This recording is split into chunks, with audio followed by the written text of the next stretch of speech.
everyone, welcome to Tactical Manager TV, to our monthly collab with Pete from 11 Yanks, which you guys are probably familiar with him by now. I'm putting his link down in the description here for the channel. If you're not familiar with him, go check his channel out for USMNT content. Pete, thank you once again for being here. No, happy to be here, man. This is fun. All right, and guys, don't forget to subscribe to Pete's channel because we will be doing a video for his as well. But now let's go to today's topic. Today's topic, me and Pete are going to talk a couple tactical variations that could go with the USMNT. The current USMNT, we can both agree that they're going to go with a 4-3-3. Yeah, we can agree with that. So we're going to start off by talking about the 3-5-2, if it would work, why it would work, the problems it could have, the benefits it could bring the USMNT, and we can even talk about if we think it'll happen, if it'll happen. Yeah. So Pete, do you want me to start real quickly why I brought up the 3-5-2, or do you want? Yeah. Okay, so the 3-5-2, one of the reasons I brought it up right away is today, our two fullbacks, we can agree that it's Robinson and Dest, and they have been problems on defense at their clubs, at our national team. It's not even very debatable. I hope no one would debate on that. And I do think the 3-5-2 does fix that. As their defensive responsibilities go down a little bit, they can create a little more on offense. Yeah. The second issue I wanted to fix were the wingers right now. We do have, for example, we lost Jordan Morris, which was an option for the winger. He's out for this probably the year, to be honest. Probably won't play this year for the USMNT. Pulisic is struggling, but that doesn't worry me too much. The right wing, we don't know who's going to play. We're even considering Tim Weah. And also it adds to the striker problem. We don't know who's our center forward. We can argue that it's most likely Sargent, but we're not too sure. So the 3-5-2 would allow us to play with two strikers, one of them being Christian Pulisic. And then we can alternate between Sargent and Weah, in my opinion, which are two very different players. Or Hoppy, as he continues to develop. So, yeah, very different players. You're right. I'll let you take from here on your opinion on 3-5-2. What are your thoughts on it for the USMNT? Yeah, look, I think when we're talking about any formation, there's pros and cons to different formations. But more important than the pros and cons is how do they fit our player pool? And with a national team, especially when you have so little time to work with your players, it's about finding a system that enhances the strengths of your player pool and covers for the weaknesses of your player pool, right? And that's where I think you're right that the 3-5-2 works. You already mentioned the defensive deficiencies of both Robinson and Dest, and that's a huge, huge part of it. There's other aspects of it too. Having a lot of very good central midfielders, but not a lot of really strong wingers, is a huge part of it. And that's where the 3-5-2 matters. What I like the most about the 3-5-2, and I will just show you this here because I have it on a tactics board, is that when you're playing, all right, so here's your 3, there's your 5, and there's your 2. There's your subs, okay? So that's your 3-5-2. I don't know if you guys can see this or if this is even going to work, but the beauty of the 3-5-2, is this right? I've got the 3-5-2. All right, so this is a basic system of how it works, right? What this does is allows you to control the midfield. So right up the spine, you're talking about. We just pointed out to them that we could alternate that. You don't need necessarily the holding midfielder. It can also be an attacking midfielder there. Well, yeah, so that's one of the aspects of it, right? You have a system like this. You control the middle of the field, which is very important. Now, this can be 2 attacking midfielders and 1 holding midfielder. If you're playing a team that's better than you, you can go with 2 holding midfielders and 1 attacking midfielder if you want to be more safe defensively.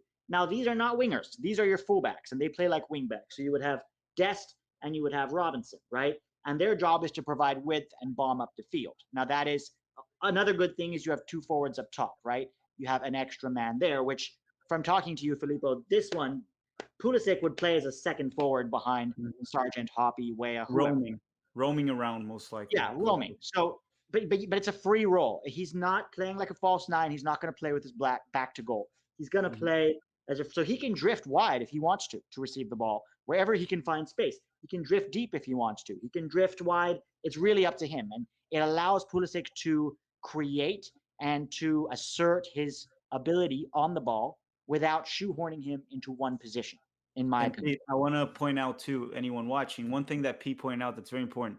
Many have been talking about Pulisic playing as a playmaker with his back to the defense. That's not his game. Pulisic is a go at the defender. So if you give him that freedom, he's likely going to play facing the defender rather than turning his back. I would hope so, at least. Yeah. That's why you want him running at defenders. You want him receiving the ball in space and then running at defenders. That is his strength. And you give him a free roll because you see it, even at Chelsea. He learns to find space, right? And yes, right now he's struggling. We all know this. But his talent is to find space. And when he has it, when he starts accelerating, he's very, very hard to stop. And that takes advantage of it. Now, there are other advantages to this as well. If you want me to talk about them, I don't know. Do you have any other thoughts on the 3-5-2 before we keep going?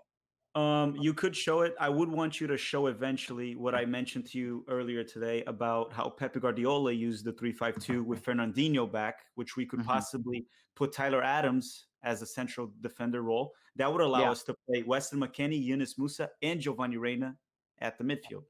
Right. So there's two ways to play that, right? There's, when you play the 3-5-2, when we're playing, let's say a team like Panama or Trinidad and Tobago, where we're going to have a lot of the ball. You don't need to have 3 center backs, okay? You can have 2 center backs, like so, all right?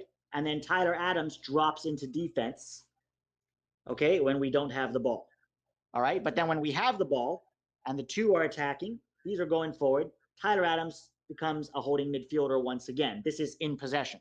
And then when we are defending, which we will not be doing a lot of against certain teams, it's easy to drop into a back 3. Your man down there, Pete. Right? Am I? Your man down there. Okay. Yes, I forgot to replace the guy I took off. Okay. Yeah. So this is Reina, Musa, McKennie. They have freedom and license to attack. And then when we're attacking, Tyler Adams can drop into the midfield because we're controlling the game. We have possession, So yeah, that is one way that you can play it. And I agree that should be how we would play it against teams that are inferior teams, easier teams, and then when we're playing tougher teams, we can still play the same formation if we want. Do you want to explain how to do it? When we're playing maybe Brazil. Yeah, let's say we're playing Brazil or France. Well, you would want 3 center backs for starters. You would probably want 2 holding midfielders. Mm-hmm.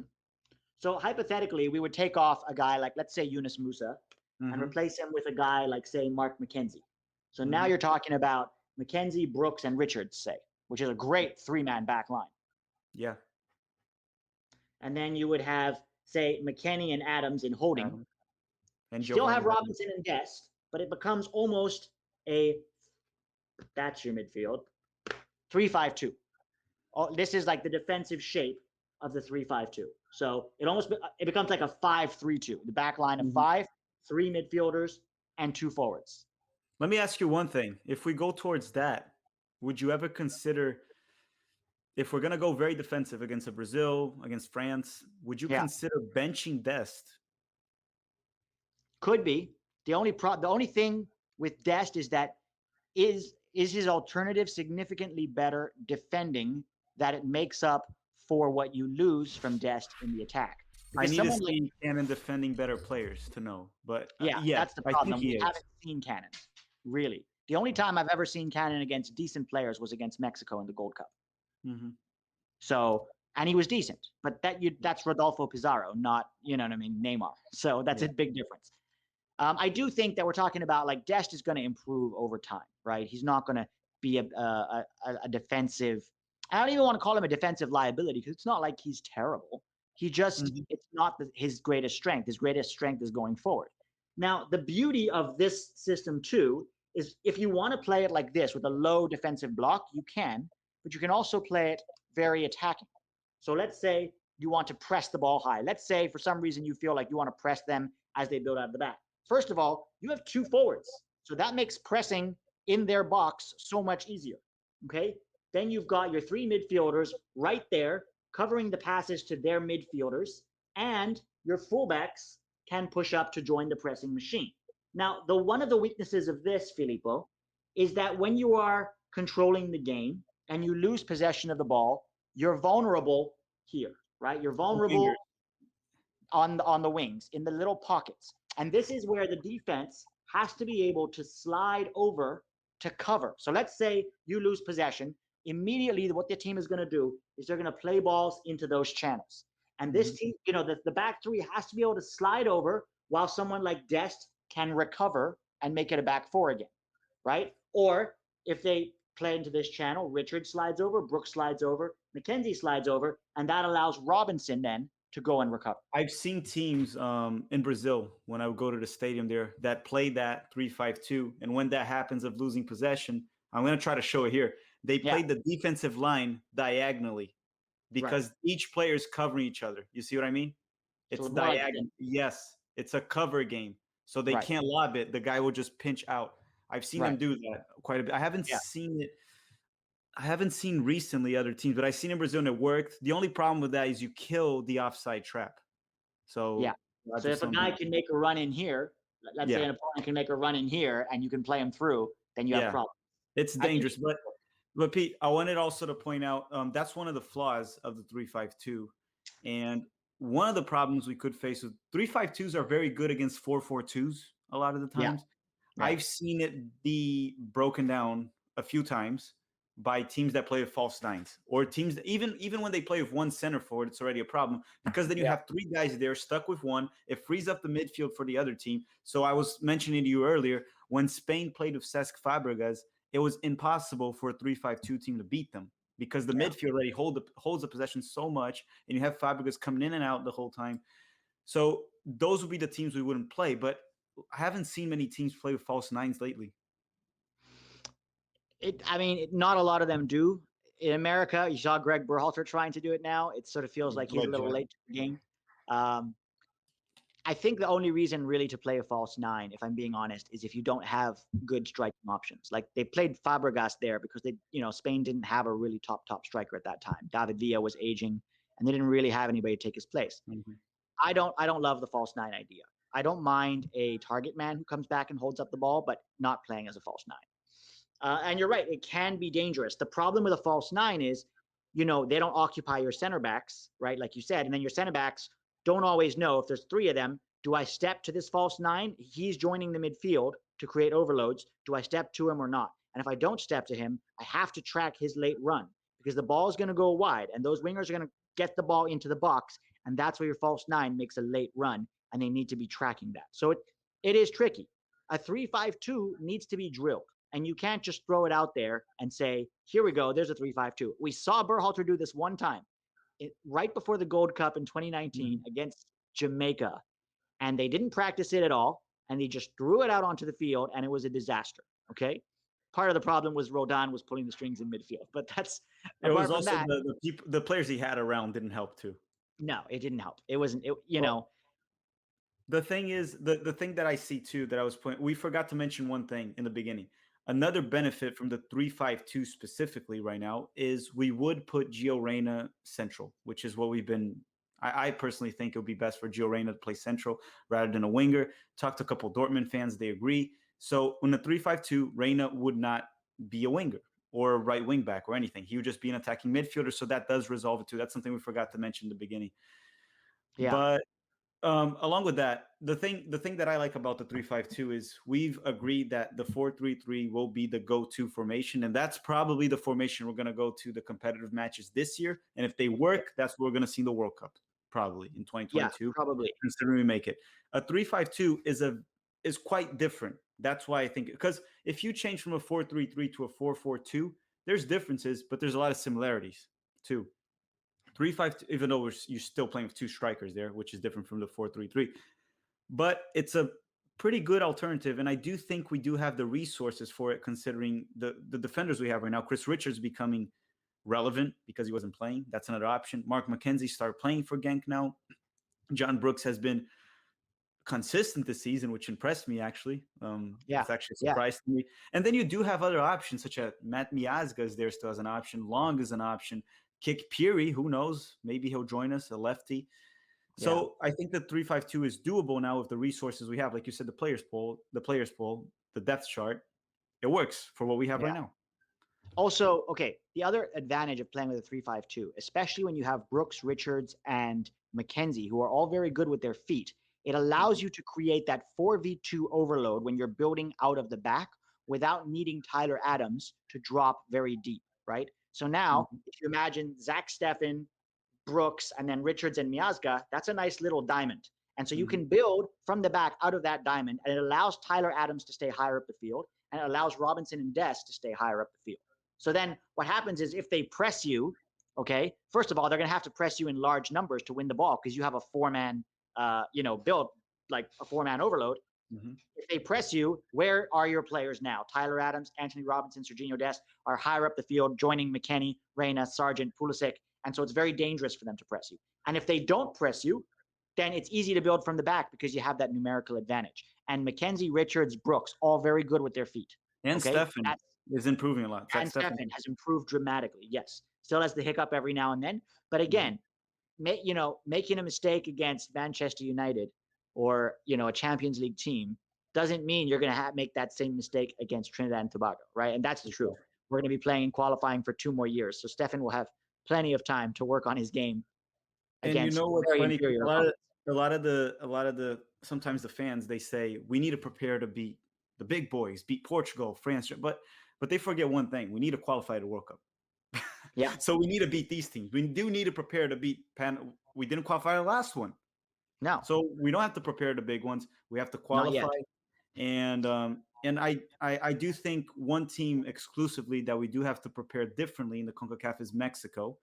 Yes. We're gonna have to see how they're gonna come to play against us, and if Raul Jimenez will be back. But that's a different topic. Before Yeah. we get to before we get to maybe talking quickly about the 4-3-3, I think the 3-5-2, we pretty much broke it down mostly. If anyone has any questions, they can put in the comment section down below. We'll gladly respond to it. And we're Yeah. also debunking one thing that was on Twitter. Some people on Twitter were saying that you can't press on a 3-5-2. You absolutely can press on a 3-5. You can press on any formation you can press. It has nothing to do with Yeah. the formation. Yeah. It's not because Liverpool presses with a 4-3-3 that everyone has to press with a 4-3-3. Pep Guardiola, when he played a 3-5-2 in Manchester City, he pressed. They always Yeah. press. You can definitely press. Pressing has nothing to do with your formation and everything to do with your system of play.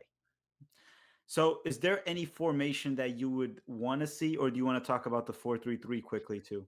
Let's talk about the 4-3-3 because that's what's happening, right? And I think Mhm. that's relevant. Like you and I can talk all day about formations, but if Berhalter never Mhm. uses them, then Which he it's probably not won't. that relevant. If I had to pick one other formation, it would be the 3-5-2.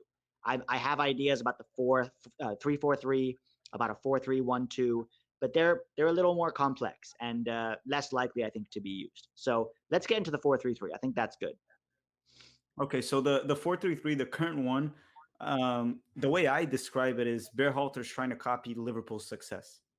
I Mm, think I think that's what he's trying to do. You go towards what he has. You go to Liverpool, Trent Arnold on the right, not that good on defense, brilliant on offense. Serginho Dest, somewhat similar. Also small yeah, players, sneaky players. He wants to most likely play with wingers that pinch in. Mane and yeah, Salah pinch in. Pulisic pinches in. If he puts Tim Weah, he plays on the right side, but he does pinch in as well. yes, yes, Then you go to the midfield. You have Weston McKennie, Tyler Adams, which you go to Liverpool. Henderson's a pressing midfielder. I think Fabinho plays there. He's a more of a technical holding midfield, but it's also holding. And then he yeah. plays Alcantara and Wijnaldum. They're not very similar to Reina, but they are more offensive if Yeah. Reina does play there. Let's And can we talk very quickly about Reina and Weah and just in that formation how it works? Because I've heard a lot of Mhm, people. We saw Reina on the right against Panama and against Wales, and people say, "Oh, he's right. He's on the right, but he's pinching inside." Okay, we have to be more specific about the job of a winger in Berhalter's 4-3-3 system.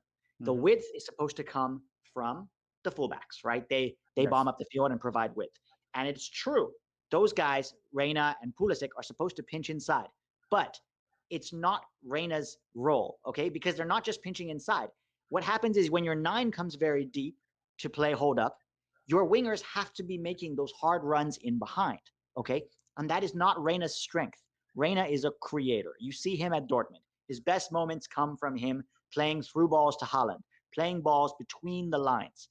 And so him running in behind to get on the end of a ball, he can probably do it. And he might even look fine doing it against some That's small Tim teams. Weah.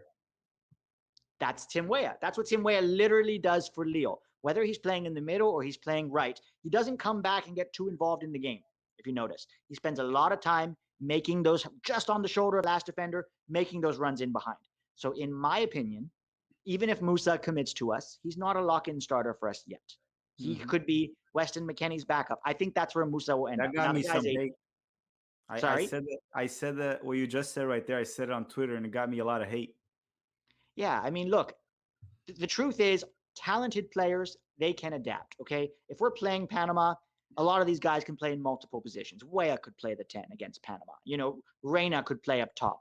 Just because a player can do something, we're talking about their ideal place in the team and where they can be the most effective.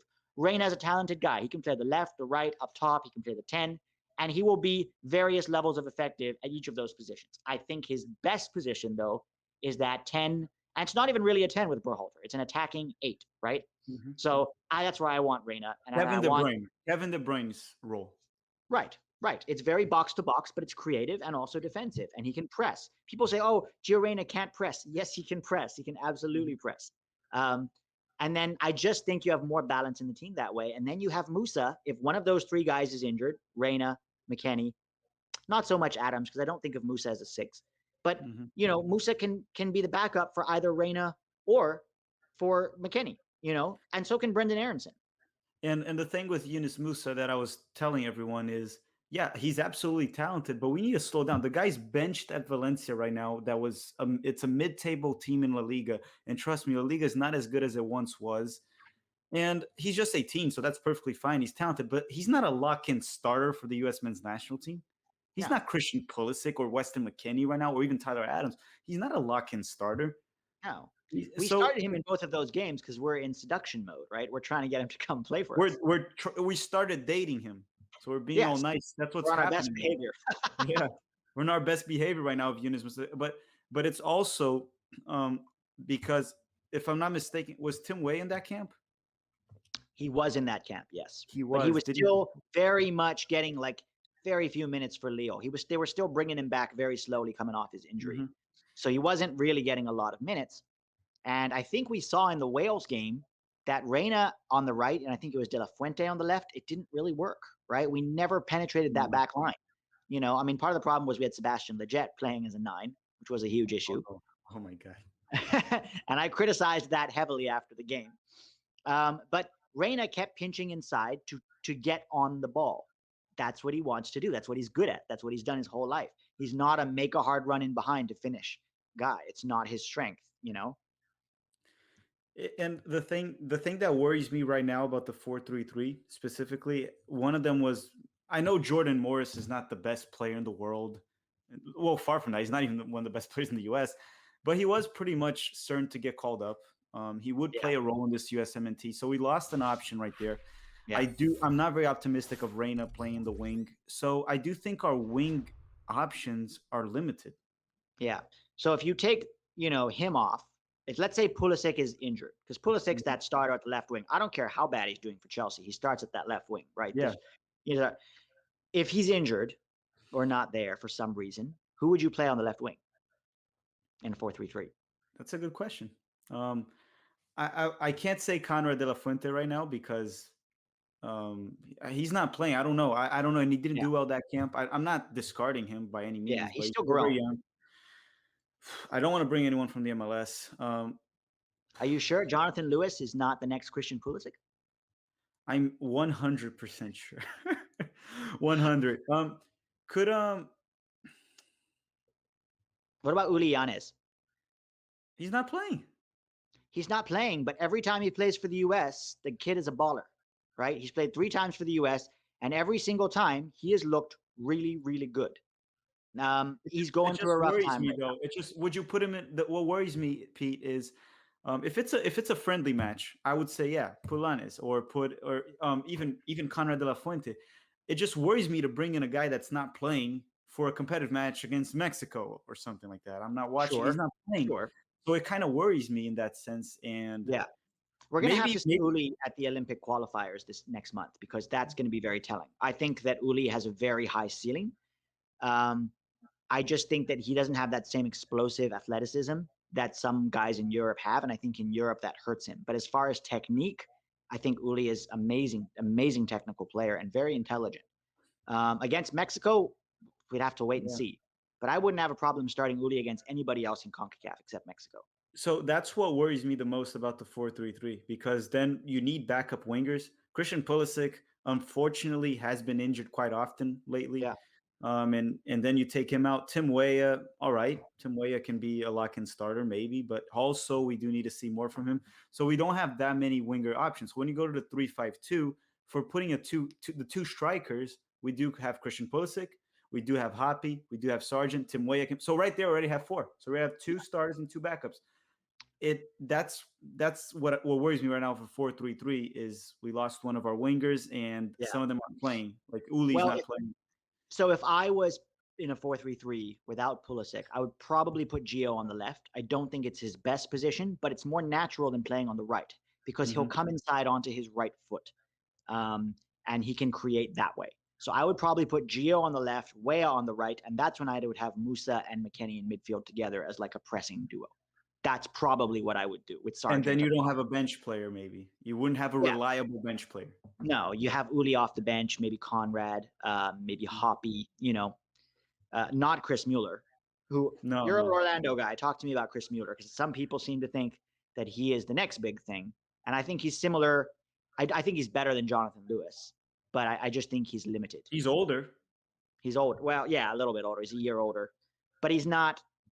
He's Both not Jonathan Lewis and Chris Mueller can be effective MLS wingers. Chris Mueller is a high work rate player, very limited technically. Tactically, I don't know if he's that bad tactically. I just think he works so hard. He's all over the area he has to cover, so he doesn't Yeah. become a problem. But no, not much of a technical ability player. His crosses are okay for a winger. He plays mostly as a right midfielder in Orlando City, not even a Yeah. winger. So he does have defensive responsibilities. And because he works so hard and he's pacey, he's kind of fast, he's not too big, stocky a little bit for his size, it works. But I don't think he will be. Depending on who we have available at the time, he could be a bench player that you can put in if you need to defend a little bit. But I don't think he has space for the USMNT, even He's a though lot like Paul Arriola, right? I mean, he's going to be a hardworking guy. Less technical. A little bit. Yeah, maybe less technical than Paul Arriola, but similar profile, right? Hardworking, limited technically, but always going to run, work hard for the team, a team guy. And listen, guys like Paul Arriola and Chris Mueller and like even Jordan Morris can all be very effective in CONCACAF if we're not playing Mexico, right? They can. You okay? I got something on my eye, but keep talking. They can all be effective in CONCACAF, right? It's more when we face tougher opposition that we need more quality in depth. Yeah, and so for the World Cup, if he does end up going, I don't think he would get minutes. I wouldn't want him to get minutes. It's what I've been saying to everyone. Mueller's not going. He's not going. And the thing is, in the US, we do need to start not criticizing the players or bashing them, but we need to start slowly hold them to a higher standard. That's what I was saying about Daryl DK, for example. Did you notice we didn't even mention him? Yeah. We'll get a lot of people angry, but to me, he's not on the. He shouldn't be there. He shouldn't be there. Everything I've been saying about him, and I've been saying for months because of Orlando, is being exposed in the championship just because the defense is a little bit better. Yeah. Okay, it's actually quite a bit better than the MLS. The defense, defense is quite a bit better. His positioning is off. He doesn't know how to make the runs correctly. And people are saying he's a big guy and he can't win any headers in the box. Is it because he can't jump as high as the defenders? No, it's his positioning. Yeah. Not good at his positioning. Can't hold the ball. And one thing that I want to debunk here right away that I told you too, that many have been saying he's playing off his position in Barnsley as a right winger. He's not playing as a right winger. Anyone that's saying that is looking at those formation apps and seeing him as a right winger. Well, if you watch the game, he's almost inside as a second striker. And a lot of the times he's centered as the main guy up top as a center forward. So don't look at the apps and think that you know about Daryl DK, guys. He's not playing as a right winger. He's not playing as right winger at Barnsley. No one in their right mindset would put him as a right winger. But I think that concludes the episode. I don't know if you want to wrap up anything there, if there's any thoughts you want to add on. Yeah, no, just what you said about, holding players accountable. I think that's important, right? I mean, every country in the world does it. Stevino on Twitter, I looked at a tweet today. He was talking about how in Brazil, people don't like Neymar, not because they don't think he's good, but because he hasn't won them a World Cup, and they trash him for that. And it's like, that's the standard in Brazil. If you haven't won a World Cup, you're probably nothing. Not nothing, but you know what I mean? And I'm not saying we need to hold our guys to that standard. Go ahead. No, I agree with that. And what you're saying, especially I know about Brazil a lot. Yeah, I know more than Stevinho for sure, even though he's living there right now. I talked to him. I think he lives at Nordeste in Brazil. The thing with Brazil is we don't have to hold our players to that standard because yeah, Brazil, if you lose a World Cup, you failed. You need to win it. yeah, But the whole thing here in the US is we want to, in 2026, be a country that can make it to the semifinals. Okay. yeah. And if we want to do that, we can't be hyping up players that are struggling in the second division of England. We can't. See, for me, it's less about struggling and more about the type of player they are. Like the reason he's struggling in England is not Mhm. because he had a bad day or he's having a bad month Yes. or like Pulisic is struggling, but he ultimately has quality, right? Daryl Dike is struggling because he technically is very limited. Hmm. Yeah, you're right. The context behind his struggle and where Yeah, he's struggling too, because let's not forget, Christian Pulisic is struggling at the Premier League for Chelsea. So right. Yeah, competition is tough, and he's playing the best defenders in the world, Champions League. yeah, So the context does matter. But in Brazil, yeah, we hold players accountable to a very high standard. In the US, we do need to hold them to a high standard and not hype players that won't add much value to our World Cup squad. We do want to do on the 2026 World Cup. We do need to make it to the knockout round in 2022. I'm yeah, okay if we lose in the round of 16, depending on who we play. But I think that yeah, has to be the bare minimum. The yeah. bare minimum. We have to get out of our group. Also, the other thing when we're talking about accountability, Filippo, is even players that are doing well.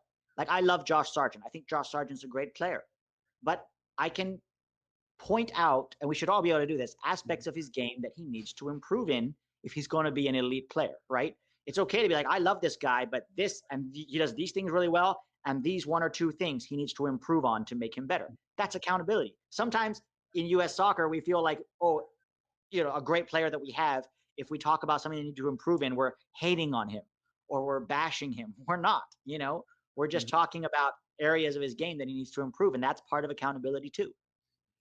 So, guys, that will conclude our episode. Do keep in mind what you just said. Let's start holding our players to a higher standard, not putting them down, but hold them to a higher standard. Please don't start bashing all the players. We don't want to put them down. Yeah. But I want to thank everyone for watching. I want to thank Pete for being here once again. I'm putting his link on the description if you guys don't know yet. And an important announcement here: we will be doing a bunch of live streams for the month of March. Watch alongs at my channel, post matches at Pete's channel. So stick with us for that. Hope you Yeah. guys enjoy. Thank you, Pete, We're, once again. no problem. We're also going to, guys, be breaking down the Olympic roster when it is announced. So we know the provisional roster is announced, 48 guys. When they break it down to 23, we're going to do another video breaking it down, talking about it on my channel as well. So stay tuned for that. Yes, please subscribe to this channel. Don't forget that a lot of the videos like this, not all, not a lot, one here, one at his channel every month. So if you like these videos, go to Pete's channel. Thank you very much for watching, guys. Have a great day, everyone.